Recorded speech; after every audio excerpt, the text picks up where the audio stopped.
জামাতের রাজনীতির যে ঐতিহাসিক বাস্তবতা, সেখানে সে কখনোই 6 থেকে 8% বেশি ভোট পায় নাই।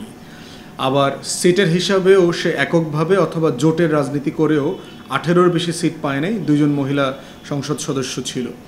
সেক্ষেত্রে জামাতকে প্রমাণ করতে হবে যে সাডেনলি গত 16 বছরের এই জুলুম নির্যাতনের পরে সাডেনলি বাংলাদেশের রাজনীতিতে এমন কি ঘটেছে যেখানে তাদের ব্যাপারে মানুষের আগ্রহ তৈরি হয়েছে, তাদের ব্যাপারে মানুষের আকাঙ্ক্ষা তৈরি হয়েছে, বিশেষ করে তরুণরা তাদের রাজনীতির ব্যাপারে আকাঙ্ক্ষিত হচ্ছে।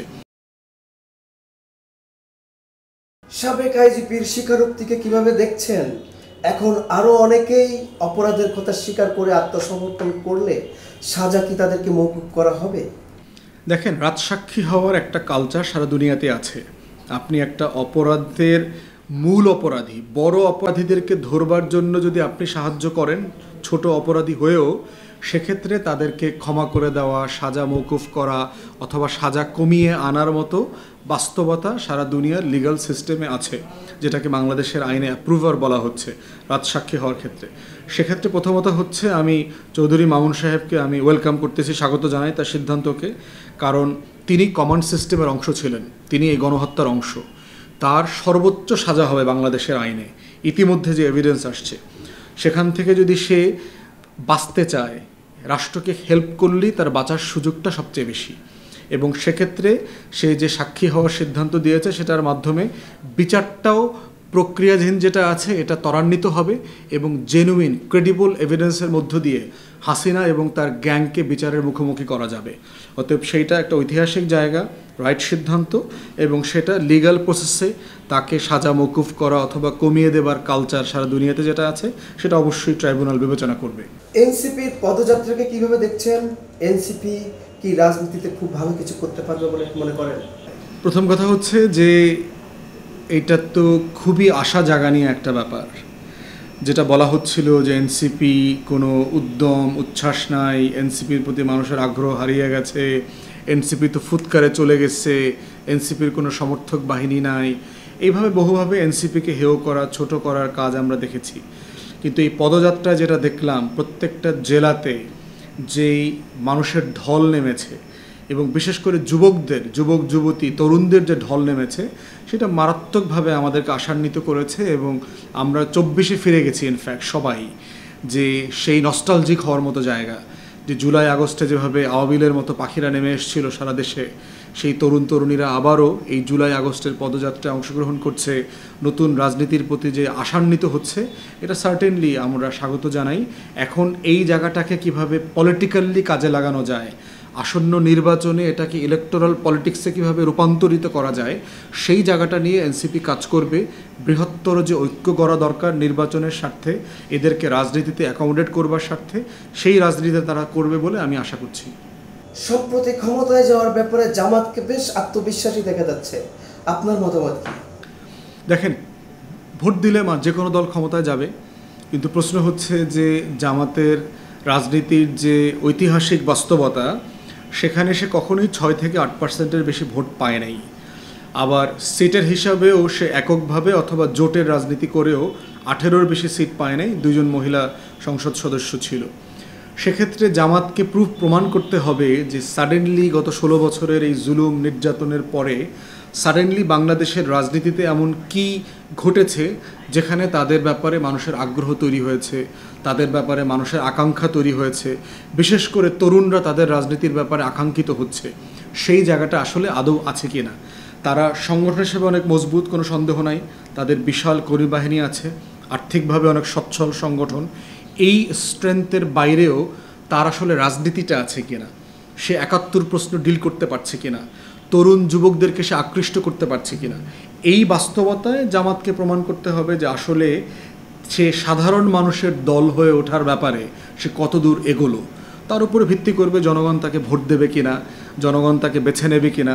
দিন শেষে এটা অবশ্যই যে কোনো গণতান্ত্রিক রাষ্ট্রে জনগণের সিদ্ধান্তই চূড়ান্ত। চরমনাই পীর সম্প্রতি তারেক রহমানের বিরুদ্ধে এক হাত দিয়েছেন, তিনি খাম্বা দুর্নীতি এবং 111-এর মাজা ভাঙার কথাও বলেছেন। এসব মন্তব্যকে কিভাবে দেখছেন? প্রথম কথা হচ্ছে যে অন্য রাজনৈতিক দলের সমালোচনা করা, ন্যায্য সমালোচনা করার এখতিয়ার গণতন্ত্রে প্রত্যেকটা রাজনৈতিক দলেরই আছে। But at the same time আমরা চাই যে রাজনীতিতে সহনশীলতা, সম্মান, মর্যাদা, মূল্যবোধ এই প্রত্যেকটা জিনিসের জায়গা যেন থাকে। এই জন্য আমাদের দলের পক্ষ থেকে আমরা যেটা করি, আমরা দলের ইস্যু নিয়ে কথা বলি যে দল এক্স এই বিষয়ে এটা বলেছে, এটার সাথে আমরা একমত না। তো সেক্ষেত্রে আমরা বোধ করছি যে দল আকারে বিএনপির সমালোচনাটা মানে বেশি ন্যায্য। ব্যক্তি লেভেলে মানে সমালোচনা করলে যেটা হবে, মানে সম্পর্কটা বেশি তিতা হয়ে যাবে এবং রাজনৈতিক সম্মানের ভিতরে যে সম্পর্কটা থাকা সেটা নষ্ট হয়ে যাবে। বিএনপির সমালোচনা আমরাও করি, যেখানে ন্যায্য মানে প্রশংসা করবার দাবিদার তারা কাজ করেছে সেটা আমরা প্রশংসা করব। বিএনপি যেখানে পলিসি লেভেলে ভুল করছে, ফাউল কাজ করছে, সেটারও সমালোচনা আমরা করছি। রিসেন্টলি চাঁদাবাজির যে ঘটনাগুলো ঘটেছে, আমরা নাগরিক সমাজ, আমরা রাজনৈতিক দল সবাই এটার প্রতিবাদ করেছি এবং বিএনপি নিজেও এটার প্রতিবাদ করেছে। অতএব সেই জায়গাতে আমরা বোধ করছি অন্য রাজনৈতিক দলের সমালোচনা করার ব্যাপারে তাদের কর্মসূচি, তাদের কর্মকাণ্ড, তাদের ইস্যু নিয়ে কথা বলাটা মোর ন্যায্য দেন ব্যক্তিগত ব্যাপারগুলো নিয়ে কথা বলাটা আমরা মনে করি এটা সম্মান মর্যাদার সাথে যায় না। অনেকে বলেন তারেক রহমান দেশে ফিরলে সবকিছু ঠিক হয়ে যাবে, আপনি কি মনে করেন? দেখেন, সার্টেনলি একটা দলের নেতৃত্ব তো বাইরে থেকে দেয়া আর দেশে থেকে দেওয়ার ভিতরে মানে যোজন মানে ফারাক আছে। তো সেই জায়গাতে বিএনপির সবচেয়ে গুরুত্বপূর্ণ নেতা যদি দেশে থাকেন, তিনি দলকে যেভাবে পরিচালনা করতে পারবেন, শৃঙ্খলার মধ্যে রাখতে পারবেন, তারপরে কর্মসূচি বাস্তবায়ন করতে পারবেন এবং সরকারের অন্তর্বর্তীকালীন সরকারকে সংস্কার বিচারে যেভাবে সাহায্য করতে পারবেন, সাডেনলি দূরে থেকে এটা করাটা তার জন্য অনেক চ্যালেঞ্জিং। তারপরে উনি এটা করে যাচ্ছেন। তো সেক্ষেত্রে যে কোনো রাজনৈতিক দলের ক্ষেত্রেই নেতাদের দেশে থাকাটা বাইরে থাকার থেকে অবশ্যই এটা বেশি সহায়ক। আগামী নির্বাচন নিয়ে আপনার এবং আপনার সভাপতির প্রার্থিতা কেন্দ্রিক প্রস্তুতি কি? আমি বরিশাল ৩ বাবুগঞ্জ মুলাদি আসনে যাওয়া আসা শুরু করেছি গত রমজানের ঈদের পর থেকে। আমি যেটা করছি, আমি এলাকাবাসীর সাথে মিশছি, কথা বলে বোঝার চেষ্টা করতেছি যে এলাকাবাসীর আসলে দুঃখ কষ্টগুলো কী, তাদের রাজনীতিবিদদের কাছে তাদের আকাঙ্ক্ষাগুলো কী কী। তো সেই আকাঙ্ক্ষা বোঝার অংশ হিসাবে আমরা যেটা দেখলাম, অধিকাংশ মানুষেরই স্থানীয় সমস্যাগুলোর সমাধান তারা চায়। যেমন ধরেন, তারা তাদের হাসপাতালে ডাক্তার চায়, নার্স চায়, হাসপাতালে যাওয়ার যে পথটা আছে এই পথটা পাকা রাস্তা চায়, যেন এখানে অটোতে করে ভ্যানে করে চলে যাওয়া যাবে। নদী আছে প্রচুর আমার এলাকাতে, তারা চায় যে নদীগুলোর উপরে সাঁকো হয়ে যাক, ব্রিজ হয়ে যাক। এরপরে হচ্ছে স্থানীয় যে প্রশাসন আছে, মানে আপনার প্রতিষ্ঠানগুলো আছে, মসজিদ, মাদ্রাসা, মন্দির, তারপরে গির্জা, স্কুল, কলেজ, এই প্রত্যেকটা প্রতিষ্ঠানের মেরামত, সাহায্য সহযোগিতার ক্যাশ তহবিল সাহায্য চাচ্ছে। এই জিনিসগুলো আমি বোঝার চেষ্টা করছি আর কি, এবং করে প্রশাসনিকভাবে রাষ্ট্রের যেখানে যেখানে আমার ইন্টারফেয়ার করবার সুযোগ আছে, আমার তদবির করবার সুযোগ আছে রাষ্ট্রের সাথে জনগণের হয়ে, যে এই রাস্তাটা করে দেন, এই ব্রিজটা করে দেন, এই স্কুলটা মেরামত করে দেন, এই মসজিদে কিছু টাকা দেন, এই মন্দিরটা বানিয়ে দেন, সেটার জন্য আমি চেষ্টা করে যাচ্ছি।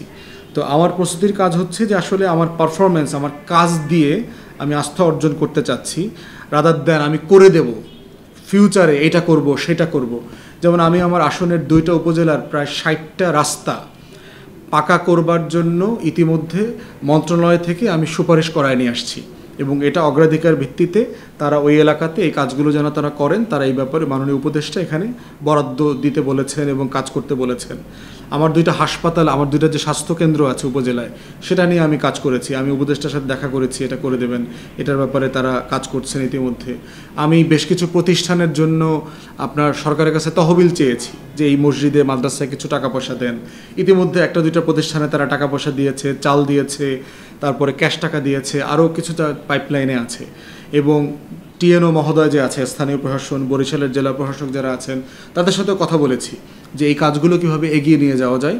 তো সেইভাবে সেবা এবং সমস্যা সমাধানের রাজনীতি, যেটা এবি পার্টির আপনার মূল মোদ্দা কথা, সেইটা আমি আমার এলাকায় করে যাচ্ছি।